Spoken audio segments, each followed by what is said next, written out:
So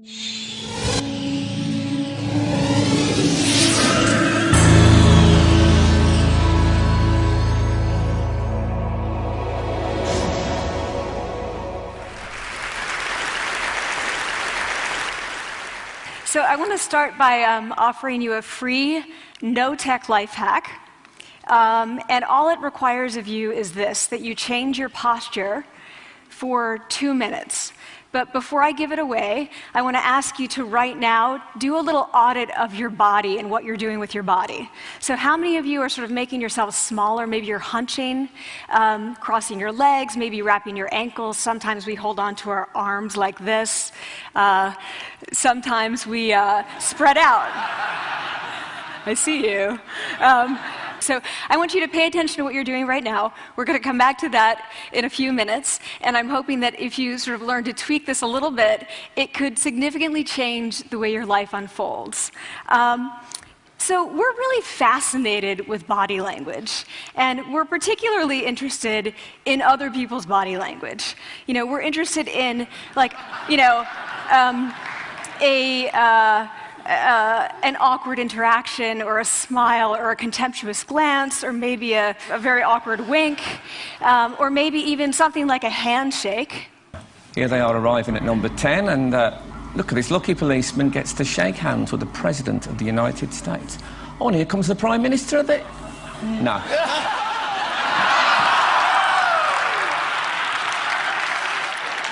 So a handshake, or the lack of a handshake, can have us talking for weeks and weeks and weeks, even the BBC and the New York Times. So obviously, when we think about nonverbal behavior or body language, but we call it nonverbals as social scientists, it's language. So we think about communication. When we think about communication, we think about interactions. So what is your body language communicating to me? What's mine communicating to you? And there's a lot of reason to believe that this is a valid way to look at this. So social scientists have spent a lot of time looking at the effects of our body language or other people's body language on judgments. And we make sweeping judgments and inferences from body language. And those judgments can predict really meaningful life outcomes, like who we hire or promote, who we ask out on a date. For example, Nalini Ambady, a researcher at Tufts University, shows that when people watch 30-second soundless clips of real physician-patient interactions, their judgments of the physician's niceness predict whether or not that physician will be sued. So it doesn't have to do so much with whether or not that physician was incompetent, but do we like that person and how they interacted? Even more dramatic, Alex Todorov at Princeton has shown us that judgments of political candidates' faces in just 1 second predict 70% of US Senate and gubernatorial race outcomes. And even, let's go digital, emoticons used well in online negotiations can lead you to claim more value from that negotiation. If you use them poorly, bad idea, right? So when we think of nonverbals, we think of how we judge others, how they judge us, and what the outcomes are. We tend to forget, though, the other audience that's influenced by our nonverbals, and that's ourselves. We are also influenced by our nonverbals, our thoughts and our feelings and our physiology. So what nonverbals am I talking about? I'm a social psychologist, I study prejudice, and I teach at a competitive business school. So it was inevitable that I would become interested in power dynamics. I became especially interested in nonverbal expressions of power and dominance. And what are nonverbal expressions of power and dominance? Well, this is what they are. So in the animal kingdom, they are about expanding. So you make yourself big, you stretch out, you take up space, you're basically opening up. It's about opening up. And this is true across the animal kingdom. It's not just limited to primates, and humans do the same thing. So they do this both when they have power sort of chronically, and also when they're feeling powerful in the moment. And this one is especially interesting because it really shows us how universal and old these expressions of power are. This expression, which is known as pride, Jessica Tracy has studied, she shows that people who are born with sight and people who are congenitally blind do this when they win at a physical competition. So when they cross the finish line and they've won, it doesn't matter if they've never seen anyone do it, they do this. So the arms up in the V, the chin is slightly lifted. What do we do when we feel powerless? We do exactly the opposite.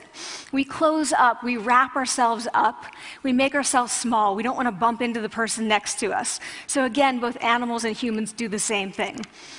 And this is what happens when you put together high and low power.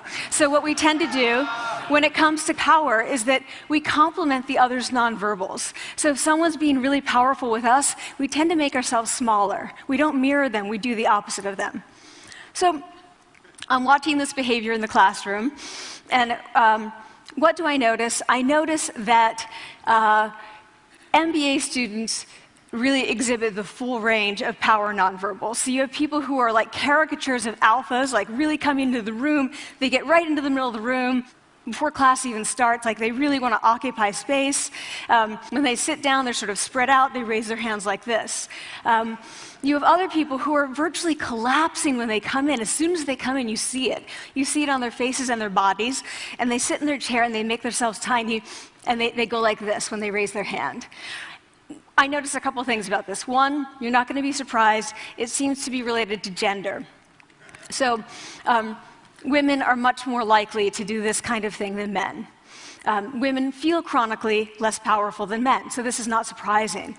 But the other thing I noticed is that it also seemed to be related to the extent to which the students were participating and how well they were participating. And this is really important in the MBA classroom because participation counts for half the grade. So business schools have been struggling with this gender grade gap. You get these equally qualified women and men coming in, and then you get these differences in grades, and it seems to be partly attributable to participation. So I started to wonder, okay, so you have these people coming in like this, and they're participating. Is it possible that we could get people to fake it, and would it lead them to participate more? So my main collaborator, Dana Carney, who's at Berkeley, and I really wanted to know, can you fake it till you make it?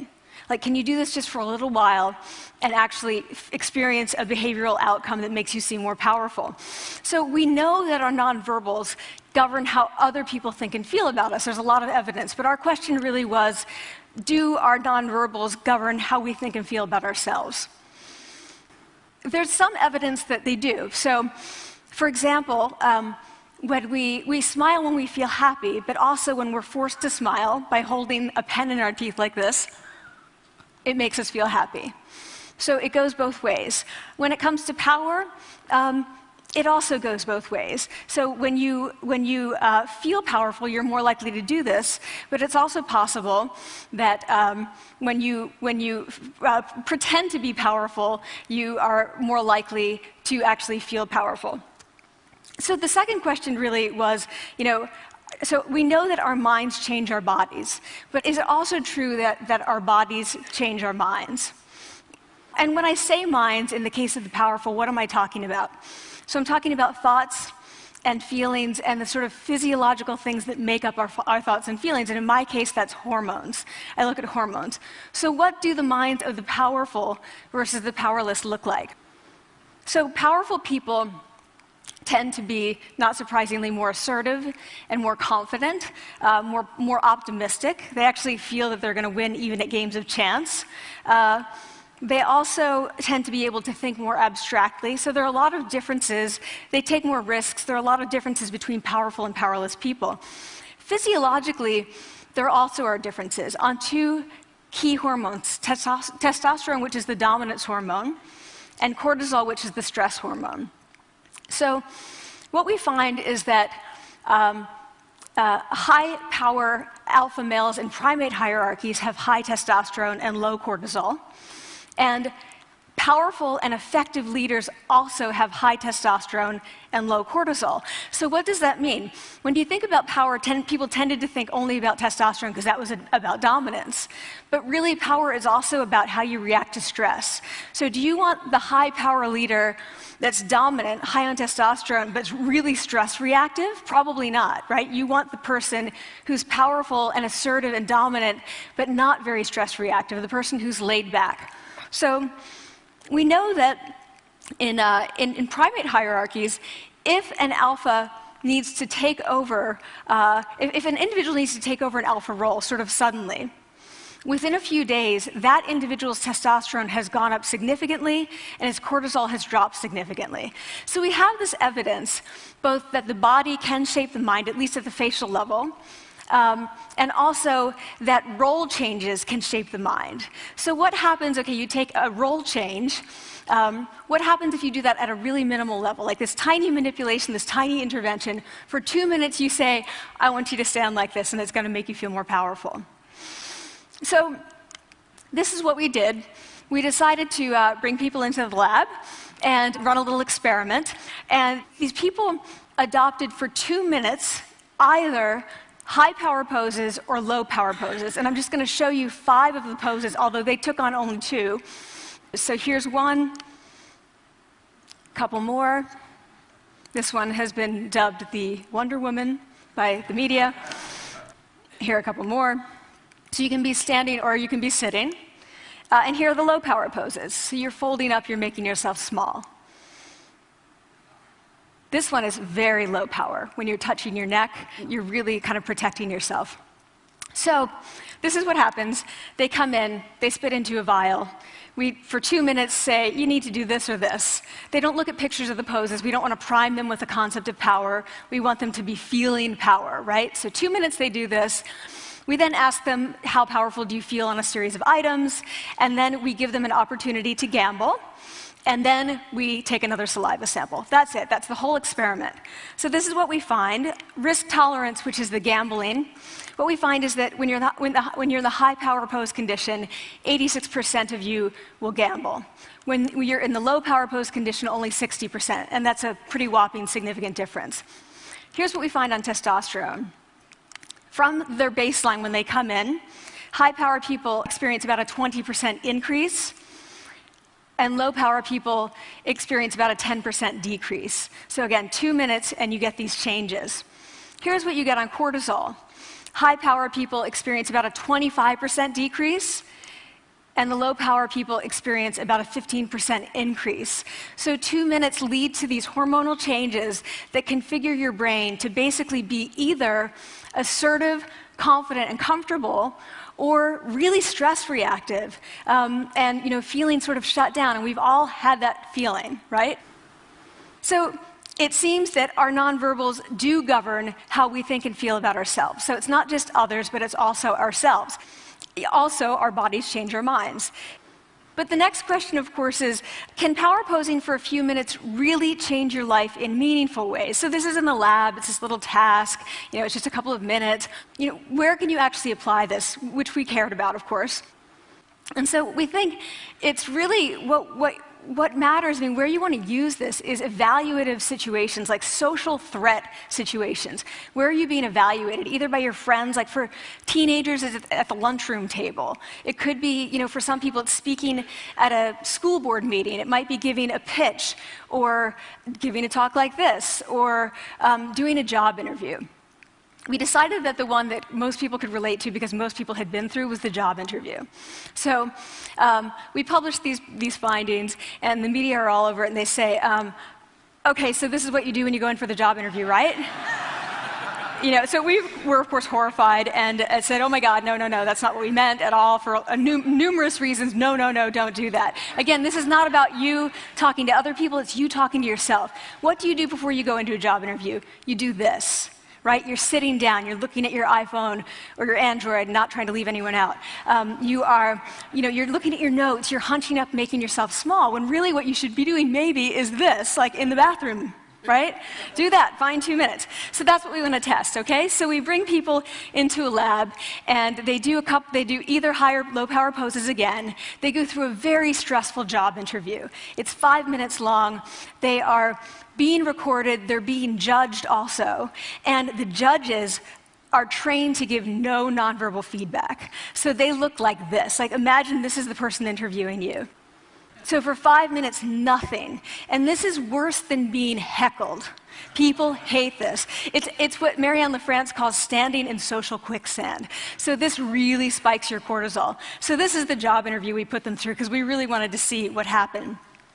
We then have these coders look at these tapes, 4 of them. They're blind to the hypothesis, they're blind to the conditions, they have no idea who's been posing in what pose. And they end up looking at these sets of tapes and they say, oh, we want to hire these people, all the high power posers, we don't want to hire these people. We also evaluate these people much more positively overall. But what's driving it?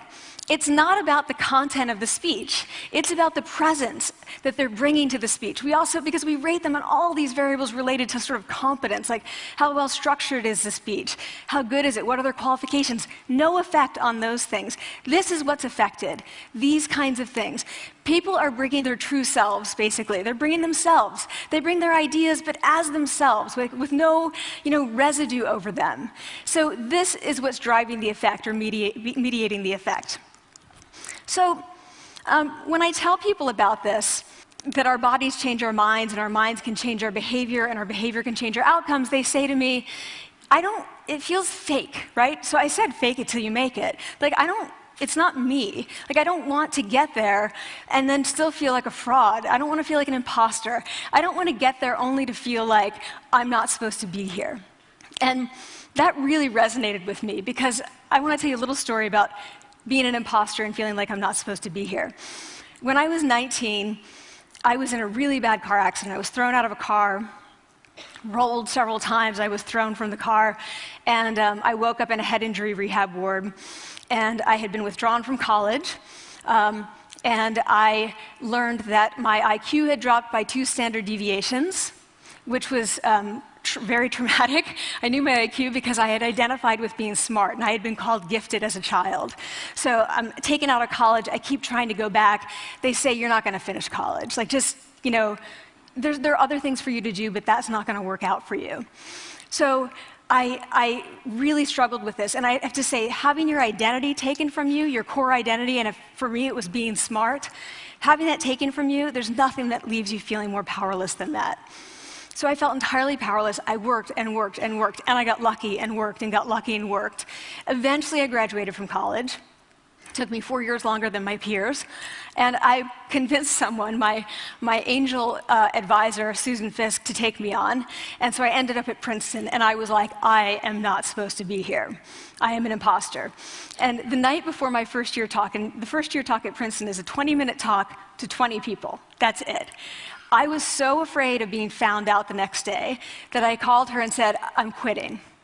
She was like, you are not quitting, because I took a gamble on you and you're staying. You're going to stay, and this is what you're going to do.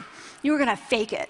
You're going to do every talk that you ever get asked to do. You're just going to do it and do it and do it, even if you're terrified and just paralyzed and having an out-of-body experience, until you have this moment where you say, oh my gosh, I'm doing it. I have become this. I am actually doing this. So that's what I did. 5 years in grad school. A few years, I'm at Northwestern. I moved to Harvard. I'm at Harvard. I'm not really thinking about it anymore, but for a long time I had been thinking, not supposed to be here, not supposed to be here. So at the end of my first year at Harvard, a student who had not talked in class the entire semester, who I had said, look, you got to participate or else you're going to fail, came into my office. I really didn't know her at all. And she came in totally defeated, and she said, I'm not supposed to be here.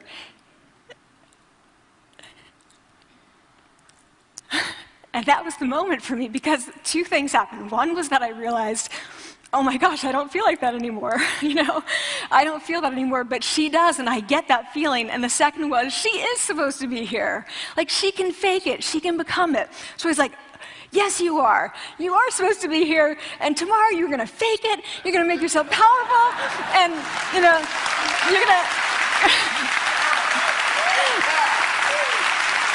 and you're going to go into the classroom, and you are going to give the best comment ever, And she gave the best comment ever, and people turned around, they were like, oh my God, I didn't even notice her sitting there, She comes back to me months later, and I realized that she had not just faked it till she made it, she had actually faked it till she became it. So she had changed. And so I want to say to you, don't fake it till you make it. Fake it till you become it. It's not do it enough until you actually become it and internalize. The last thing I want to leave you with is this. Tiny tweaks can lead to big changes. So this is 2 minutes. 2 minutes, 2 minutes, 2 minutes. Before you go into the next stressful evaluative situation, for 2 minutes, try doing this in the elevator, in a bathroom stall, at your desk behind closed doors. That's what you want to do. Configure your brain to cope the best in that situation. Get your testosterone up, get your cortisol down. Don't leave that situation feeling like, oh, I didn't show them who I am. Leave that situation feeling like, oh, I really feel like I got to say who I am and show who I am. So I want to ask you first, both to try power posing, and also I want to ask you to share the science, because this is simple. I don't have ego involved in this. Give it away. Share it with people, because the people who can use it the most are the ones with no resources and no technology and no status and no power. Give it to them, because they can do it in private. They need their bodies, privacy, and 2 minutes, and it can significantly change the outcomes of their life. Thank you.